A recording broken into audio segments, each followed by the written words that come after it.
సిద్దిపేట జిల్లా దుబ్బాకలో ఎస్సీ దళిత సంఘాలు ఉదయం నుంచి బస్సు డిపోల ముందు బైఠాయించి బస్సులు రాకుండా బంద్ నిర్వహిస్తున్నారు. అదే కాకుండా వాణిజ్య వ్యాపార సంస్థలు కూడా బంద్లో భాగంగా మూతపడి కనిపిస్తున్నాయి. ఈ సందర్భంగా దళిత సంఘాల నాయకులు మాట్లాడుతూ ఓట్లు సీట్ల కోసమే నాయకులు వర్గీకరణ చేపట్టారన్నారు. కానీ వర్గీకరణతోని ఏం జరగదని అన్నారు. దేశంలోని రాష్ట్రంలో ఎస్సీ జనాభా ప్రాతిపదికన ఎంతమంది ఏంటి అనే విషయాన్ని కూడా ప్రభుత్వాలు గమనించాలన్నారు. వాళ్ళ రాజకీయ పబ్బం గడుపుకోవడం కోసం దళితులను వేరు చేయడం సరికాదన్నారు. ప్రభుత్వాలు పునరాలోచన చేసి ఏబిసిడి వర్గీకరణను రద్దు చేయాలన్నారు. లేని పక్షంలో దేశవ్యాప్తంగా రాష్ట్ర వ్యాప్తంగా దళితుల ఆధ్వర్యంలో పెద్ద ఎత్తున నిరసనలు ర్యాలీలు ఉంటాయన్నారు. ఇప్పటికైనా కేంద్ర రాష్ట్ర ప్రభుత్వాలు ఆలోచన చేసి ఏబిసిడి వర్గీకరణను వెంటనే నిలిపివేయాలని డిమాండ్ చేస్తున్నామన్నారు. ఆంధ్రప్రదేశ్ ఉన్నప్పుడు గత తెలుగుదేశం ప్రభుత్వం హయాంలో ఈ కుల సంఘాలన్నీగా ఐక్యతగా ఉంటే ఏబీసీ ఎస్సీ ఎస్సీ బీసీ మైనార్టీలు ఐక్యంగా ఉంటే రాజకీయంగా ఎత్తుగడ నడవైన ఉద్దేశంతో అప్పుడున్నటువంటి చంద్రబాబు నాయుడు అన్ని కుల సంఘాలు డోల్ దెబ్బ అని మాదిగ దండోర్ అని మాలమాలని అన్ని ఉద్యమాల సంఘాలు విడదీయడానికి ఒక ఆర్గనైజేషన్ తయారు చేసినటువంటి ప్రభుత్వం అప్పుడు గతంలోనే ఎస్సీలది వర్గీకరణ చేసి ఏబీసీలీ వర్గీకరణ చేసినప్పుడు గతంలో ఉన్నటువంటి మాల ఐఏఎస్ ఆఫీసర్ పివి రావు గారు సుప్రీంకోర్టు పోయి రీటేసి సుప్రీంకోర్టు ఎస్సీ వర్గీకరణ రాష్ట్ర ప్రభుత్వాలకు చేతిలో లేదు చెల్లదని చెప్పి సుప్రీంలో కొట్టివేయడం జరిగింది. ఇప్పుడు కూడా కేంద్ర ప్రభుత్వం ఏదైతే బీజేపీ ప్రభుత్వం ఉందో పార్లమెంట్లో చర్చ నడిచి అన్ని పార్టీలు సహకరించి చర్చ నడిచినప్పుడే ఆమోదం పొందినప్పుడే ఎస్సీ వర్గీకరణ చేయాలి. అది కాకుండా ఇలా అన్ని పార్టీలతో ఉత్తరాలు తీసుకొని కొన్ని పార్టీలతో ఉత్తరాలు తీసుకొని వర్గీకరణకు మద్దతుగా ఉత్తరాలు తీసుకొని ఏదైతే కేంద్ర ప్రభుత్వము రాష్ట్రాలకు అప్పయ్యప్పుడు మాత్రం ఇది విచక్షణ దారుణమని చెప్తున్నాం. ఇప్పటికేంటంటే ఎస్సీ వర్గీకరణ చేసుడు రాష్ట్ర ప్రభుత్వాలకు పూర్తి హక్కులు ఇచ్చి మీరు మీ రాష్ట్రంలో ఉన్న జనాభాను బట్టి మీరు వర్గీకరణ చేసుకోవచ్చు అని చెప్పేసి చెప్పడం దారుణము.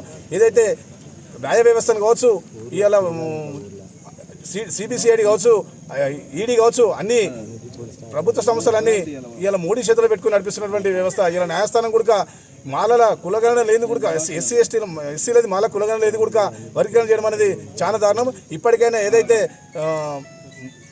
సుప్రీంకోర్టు బెంచ్ ఇచ్చిందో దానికి మాలంతా వ్యతిరేకంగా ఇలా 12 బెంచ్కి పోతున్నారు. కాబట్టి ఖచ్చితంగా ఈ మాల వర్గీకరణ వ్యతిరేకించి రద్దు చేసేదాకా మాత్రం ఊపుకునేది లేదని హెచ్చరిస్తూ ఉన్నాం.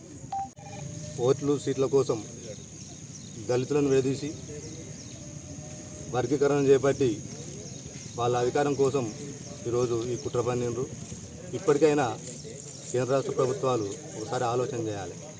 ఈ దేశంలో రాష్ట్రంలో దళితుల ఓట్ల శాతం ఎంత, దళితుల పరిస్థితి ఏంటి, వాళ్ళ ఆర్థిక స్థితిగతులు ఏంటి, వాస్తవాలు తెలుసుకొని ఈరోజు వర్గీకరణ చేపట్టాలి తప్ప ఈరోజు ఏకపక్షంగా ఓట్ల కోసం అధికారం కోసం మీ సీట్ల కోసం దళితులను విభజించి పాలించడం సరైనది కాదు. సభ్య సమాజం తలదించుకునే విధంగా ఈరోజు సుప్రీంకోర్టు పాలక వర్గాలు కుట్రలు పనడం సరైనది కాదు.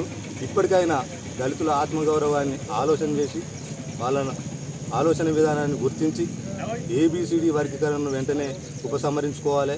లేని పక్షంలో గ్రామీణ ప్రాంతం నుంచి జిల్లా వ్యాప్తంగా, రాష్ట్ర వ్యాప్తంగా, దేశవ్యాప్తంగా కూడా ఈరోజు ఆందోళన చేపట్టే పరిస్థితి ఏర్పడుతుంది. ఇప్పటికైనా వాస్తవాలు గ్రహించి ఈ కేంద్ర రాష్ట్ర ప్రభుత్వాలు ఈ ఏబిసిడి వర్గీకరణను వెంటనే విరమించుకోవాలని చెప్పి ఈరోజు ఏబిసిడి వర్గీకరణ వ్యతిరేక పోరాట సమితి అంబేద్కర్ మాల సంఘాల ఆధ్వర్యంలో మేము విజ్ఞప్తి చేస్తున్నాం.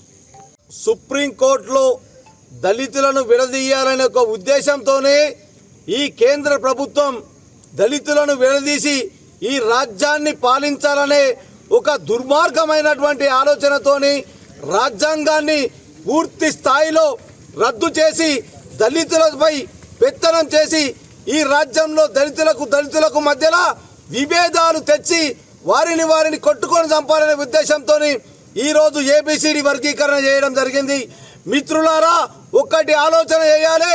రాజ్యాంగంలో రాజ్యాంగబద్ధమైనటువంటి ఆర్టికల్ను కులగణన చేసిన తరువాతనే ఏబిసిడి వర్గీకరణ చేయాలనే అంశాలున్నాయి. ఎన్నో సంవత్సరాల నుంచి జాతులకు మధ్య గొడవలు జరిగినా ఏం జరిగినా మాదిగలు అన్నదమ్ముల లెక్క కలిసిమెలిసి ఉన్నాం. ఈరోజు కేంద్ర ప్రభుత్వం 2 జాతుల మధ్య విభేదాలు సృష్టించి గొడవలు పెట్టే దిశగా ఈరోజు సుప్రీంకోర్టులో తీర్పు చెప్పేయడం జరిగింది. ఒక్కటి ఆలోచన చేయాలి.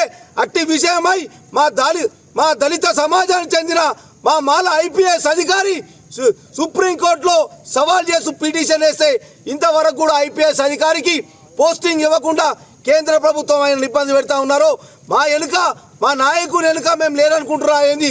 ఈ రోజు జరిగే భారత బంద్ ద్వారా మా ప్రతిష్ట ఏందో మీకు అర్థమవుతుంది. కేంద్ర ప్రభుత్వం ఇప్పటికైనా కానీ ఇట్టి విషయాన్ని ఏబిసిడి వర్గీకరణ వెనుకకు తీసుకోకుంటే దేశవ్యాప్తంగా ఆందోళన చేస్తామని చెప్పేసి తెలియజేస్తా ఉన్నాం. జై భీమ్.